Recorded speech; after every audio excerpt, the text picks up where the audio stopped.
Why does your team nod at what you said, agree with what you said, and then do something completely different? I'm Quan Howard. This is the morning drive. 10 minutes, operator to operator from the field. Let's work it. Most bosses, when this happens to them, and it happens to every boss eventually, go straight to the same explanation. My team just doesn't care.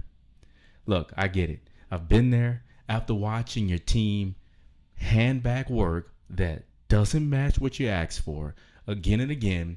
What else are you supposed to think? But here's what I found from doing this for 15 years that that explanation is almost always wrong. Not because your team is great, but because that's not actually the problem. See, the problem is a gap most bosses don't know exists. It's a gap that lives between the moment you say something and the moment they walk away from the conversation. And until you know that gap is there, you'll keep blaming your team for something that isn't their fault. Today, we're going to name that gap. We're going to put it on a table. And by the time you pull into your store this morning, or your office, or your job site, or your business, or wherever you run your team, you're going to see it for the first time. And once you see it, like I like to say, you can't unsee it. So let me tell you about an operator. I'll call this operator, this boss is named Sarah. Sarah told her team on Monday morning that the inventory report had to be ready by Friday at noon. The whole team was there. Everyone nodded. One person said, got it. The other one said, no problem, boss. Sarah walked away thinking the conversation went well. Then at Friday, 11:50 a.m., she walked over to check on it. One of the team members, let's call his name Thomas, handed her a single piece of paper. A count of what was on the shelves at the back. That's what it was. She stared at the page, 5, maybe 10 seconds. Her head dropped and she was thinking to herself, I know I told them I needed the inventory report. She asked for the report, but what Thomas handed her was a fraction of it. The part he thought she meant, the part he was sure she meant. Now, she asked Thomas where the rest of the report was. And as you can imagine, he looked confused. He said, this is what you asked for. I counted everything in the back. Sarah looked at the ground, bit her tongue, walked back to her desk. She knew if she said anything in that moment, it likely just make things worse. And she only had 2 hours to pull this whole thing together before her boss showed up at 2 p.m. Right now, she just didn't need worse. What she needed was 2 uninterrupted hours, a pot of coffee, and she was thinking to herself as she sat at the desk, she needed a team that followed instructions. Now, here's the thing. Thomas wasn't being lazy. He wasn't refusing. He wasn't ignoring her. He did the work. He showed up. He thought he was done, and he was actually proud of what he turned in. The problem was that the version of the inventory report in his head was completely different from the version of inventory report in Sarah's head.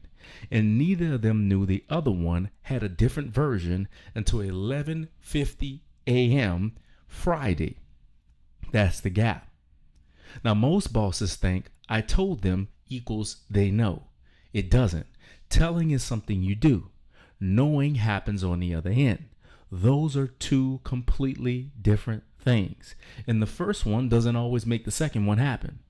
You can say something perfectly clear. They can hear it. They can nod. And the picture they walk away with in their mind can still be different from the one that's in yours. That's not a talking problem. That's not a crucial conversations problem. It's not a tough conversations problem. That's an awareness problem. Awareness is whether the standard that's in your head actually lands and takes root in the head of the person you're speaking to. And most of the time, you have no idea if it did or didn't until the work comes back wrong. Now, here's what changes when you see it this way. Number one, you stop blaming your team for things they never had a chance to do right. The work they handed in matched the standard they were holding. The standard you were holding was a different one. And here's the part most bosses miss. Yours wasn't more correct. It was just more specific. They didn't know yours existed. Number 2, you stop asking questions like, does anyone have any questions? Which always gets a nod and a no. And you start asking, look, what's that going to look like when it's done? Hey, I need XYZ. Everyone nods, shakes their head yes. Great. Before they leave, what's that going to look like when it's done? That question is the thing that gets progress and gets things moving in the right direction, because it forces them to put the picture that's in their head on the table. And that way, if the picture that they place on the table doesn't match the picture that's in your head before they walk away and nothing gets done, you're able to correct it. Number 3, you stop believing that just because you said it, your team is aware of it. You start measuring what they can say back. If they can't describe the standard in their own words, the standard isn't there yet. You think you got it across? They may even think they got it. Neither one of you is right until the picture lands. That's 3 shifts. You stop blaming and start specifying. You stop asking, got any questions, and start asking, hey, what's that going to look like when you're finished? You stop believing they heard and start measuring whether they can say it back to you. Now, here's the part I want you to sit with this morning. Most bosses skip this work. They skip the picture check. They skip the say it back to me. They skip the what's it going to look like when you're done question. They skip it because they think it doesn't take all that. It feels slow. It feels like extra steps. It feels like you're checking up on grown people who should already know what you're doing. So, you don't do it. You tell them once and you hope. Then the work comes back wrong and you fix it yourself. And you're tired and you start to feel like nobody on your team has your back, like nobody cares but you, like you're the only one who actually wants the work to be done right. And you wonder why your team just can't follow through. Here's the exciting news. What we're describing is a method problem, not a people problem. The team isn't broken. The way the standard gets handed off is the thing that's broken. And once you see it that way, you can fix it permanently. This is the first of 3 steps: awareness. The next is ability. The next is agreement. If your team doesn't know what good looks like, and I mean really know, in the specific way that matters, then nothing built on top of it holds. You can train them harder. They'll be trained for the wrong thing. You can get their yes. They'll say yes to the wrong target. You can terminate them. They'll be fired for things they didn't have the ability to do. Most of what gets called an accountability problem is really an awareness problem with another name on it. The conversation isn't the thing that needs to be fixed. The picture is. So back to today's question. Why does your team nod at what you said and then do something completely different? Because the picture in their head was different from the picture in yours, and nobody caught it before the work happened. I want you to try this on Monday. After you give your team the next set of instructions, before they walk away, I want you to stop them and ask, hey, what's that going to look like when it's done? And listen carefully to what they say. If their picture doesn't match yours, you just saved yourself a Friday afternoon redo.